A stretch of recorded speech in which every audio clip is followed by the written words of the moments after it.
குலதெய்வத்திற்கு கோபம் வந்தால் என்ன நடக்கும்னு தெரியுமா?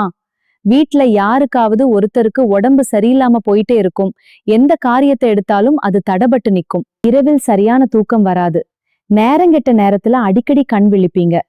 கணவன மனைவி 2 பேருக்கும் நடுவுல சண்டை வந்துகிட்டே இருக்கும். சில நேரம் தற்கொலை பண்ணிக்கலாமா அப்படிங்கிற அளவுக்கு தோணும். வீடு வீடா இருக்காது. இந்த அறிகுறி உங்க வீட்ல இருந்தா உங்க குலதெய்வம் உங்க மேல கோவமா இருக்குன்னு அர்த்தம். இதுக்கு என்ன பண்ணணும்னா, அமாவாசை அன்னைக்கு பச்சை மாவு இடிச்சு அதை வீட்டுல வச்சு பூஜை செஞ்சு குலதெய்வ கோயிலுக்கு எடுத்துட்டு போய் வழிபாடு பண்ணணும். குறிப்பா குலதெய்வம் கோயிலுக்கு போறப்போ மட்டும் மாலை, பூ, கற்பூரம், ஊதுபர்த்தி, எண்ணெய், திரி போன்ற பூஜை பொருட்களை கோயிலுக்கு போற வழியில வாங்கிக்கலாம் போகக்கூடாது.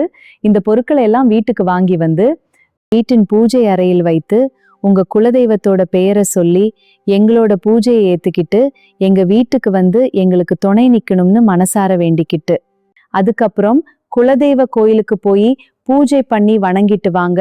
உங்களுக்கு சிறப்பான எதிர்காலத்தை உங்கள் குலதெய்வம் கொடுக்கும்.